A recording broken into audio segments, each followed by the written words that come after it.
When Stephen Colbert sat down to tape an interview with a Democratic congressional candidate, he had no idea CBS lawyers would kill it before it ever reached the air.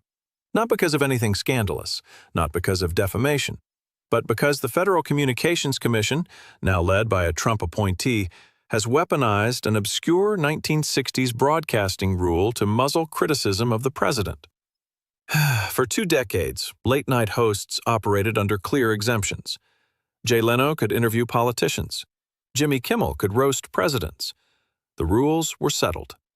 But now CBS lawyers are calling directly into production meetings, blocking interviews, and, according to Colbert, explicitly forbidding him from even mentioning that he's been censored. This isn't just about one canceled interview.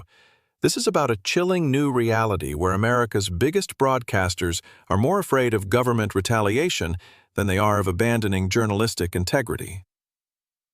And it's happening while the same administration proclaims itself the champion of free speech. The hypocrisy is staggering, the implications are dangerous, and the timing, as primary season heats up, is no coincidence. Late Show host Stephen Colbert recently taped an interview with James Talarico, a Texas state representative and Democratic candidate in the Texas Senate primary. It was a standard political interview until CBS's legal team intervened. According to Colbert, he received direct calls from the network's lawyers delivering an unambiguous message. The interview could not air on broadcast television. But the directive went further. Colbert claims he was told in no uncertain terms that he couldn't even acknowledge the censorship on air. "Because my network clearly doesn't want us to talk about this," Colbert said defiantly on his show. "Let's talk about this." CBS eventually released the interview, but only on YouTube, not on broadcast TV.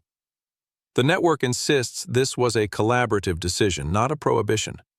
But Colbert's account paints a picture of legal intimidation and corporate capitulation. At the heart of this controversy is an old FCC regulation known as the equal time provision. Dating back decades, this rule requires broadcast networks to provide equal airtime to all legally qualified candidates for public office. If one candidate appears, rivals must be offered the same opportunity. However, there are major exemptions, particularly for news coverage. And for the past 20 years, those exemptions extended to late-night and daytime talk shows. This began in 2006, when the FCC ruled that interview segments on The Tonight Show with Jay Leno qualified as bona fide news programming, exempt from equal time requirements. This was a reversal of a 1960 decision involving Jack Parr's Tonight Show. For nearly 2 decades, this exemption held. Late-night hosts could interview political candidates without triggering equal time obligations. It became standard practice. That changed when Brendan Carr became FCC Chairman under the Trump administration. Last month, Carr issued new guidance that effectively pulled the rug out from under late-night television. Carr announced that daytime and late-night talk shows would no longer automatically be considered bona fide news programs, exempt from equal time rules, especially if, in his view, the program is motivated by partisan purposes. Given Carr's past statements, that definition appears to sweep in virtually every late-night show that has criticized Trump. Colbert, Jimmy Kimmel, Seth Meyers, and daytime programs like The View. But here's the kicker. Carr is not applying this rule to talk radio, which overwhelmingly tilts conservative. Thousands of right-wing talk radio stations continue to feature Republican candidates and Trump-friendly commentary without any equal time enforcement. Colbert didn't mince words. Let's just call this what it is. Donald Trump's administration wants to silence anyone who says anything bad about Trump on TV because all Trump does is watch TV.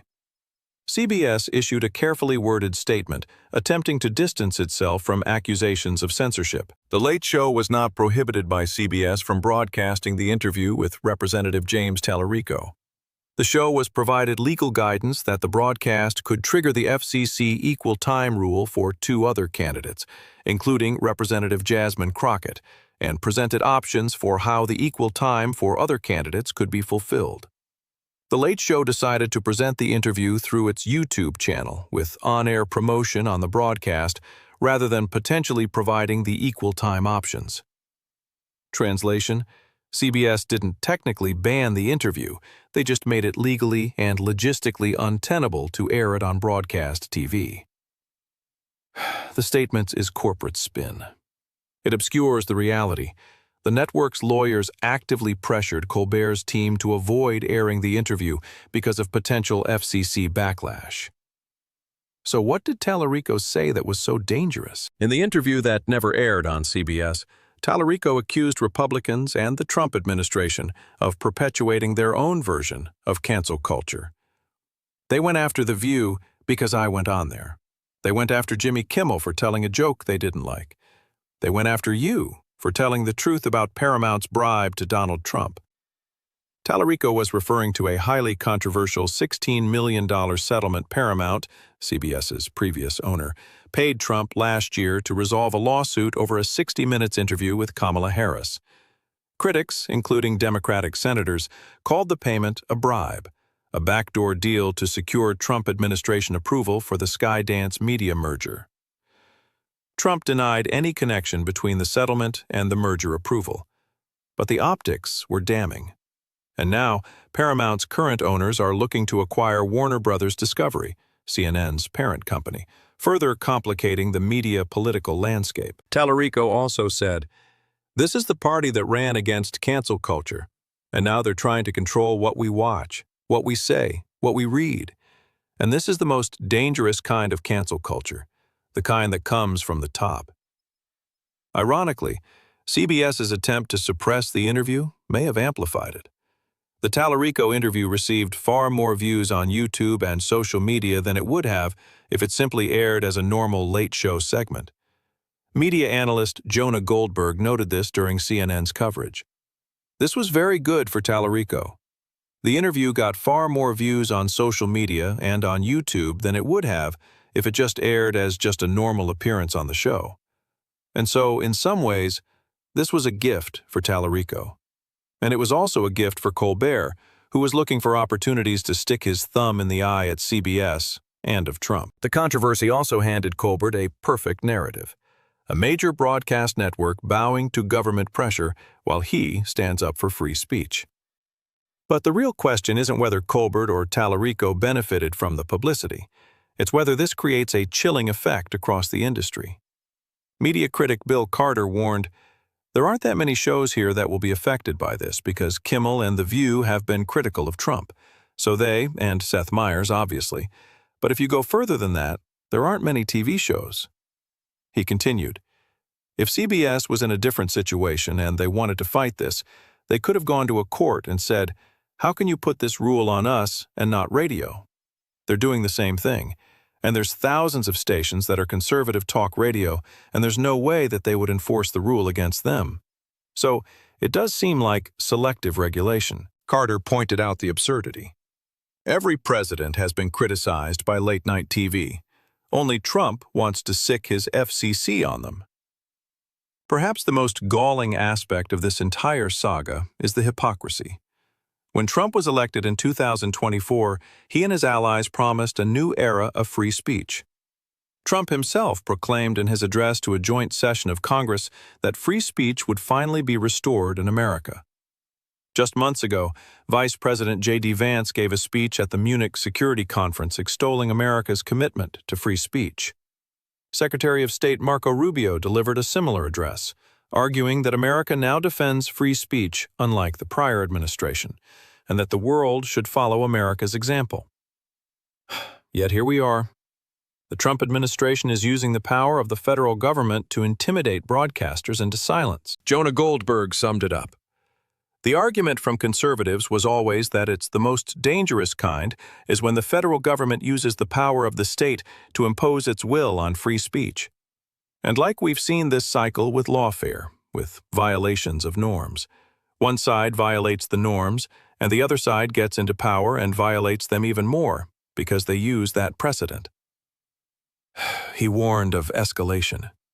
If you don't think there will be enormous pressure on the next Democratic administration to play tit for tat against right-wing talk radio, I think you're crazy. Of course they're going to try and do that. And that's why you're supposed to have neutral rules that sort of stick to the merits, rather than this sort of bring one hammer in, attack the other side, bring the other hammer in, and get payback. This incident is not happening in a vacuum. It's part of a broader pattern of the Trump administration leveraging federal regulatory power to punish critics and reward allies. The View has been targeted. Jimmy Kimmel has been attacked. Now Colbert. Meanwhile, right-wing talk radio, which faces none of these equal time restrictions, operates freely. The message is clear. Criticize Trump on broadcast television, and you'll face legal and regulatory consequences. Praise him, and you're untouchable. This selective enforcement isn't just unfair, it's un-American. It weaponizes government power to suppress dissent, undermines the First Amendment, and sets a dangerous precedent for future administrations. Bill Carter called it embarrassing that Trump reacts so viscerally to this small cadre of critics. But it's more than embarrassing. It's authoritarian. As primary season heats up and the 2026 election cycle accelerates, expect more confrontations like this. Late-night hosts and daytime talk shows will face increasingly aggressive legal pressure. Networks, already nervous about regulatory retaliation and merger approvals, will likely become more risk-averse. Some hosts may fight back, others may self-censor. But one thing is certain, the landscape of political satire and commentary on broadcast television has fundamentally changed. The question is whether the courts, Congress, or the public will push back, or whether this becomes the new normal. For now, Stephen Colbert is still talking. But for how long? This isn't just about one canceled interview or one late-night host. This is about whether America's broadcasters will stand up for free speech or kneel to government intimidation. The precedent being set right now will shape political media for years to come. And if history is any guide, silence in the face of power only invites more power.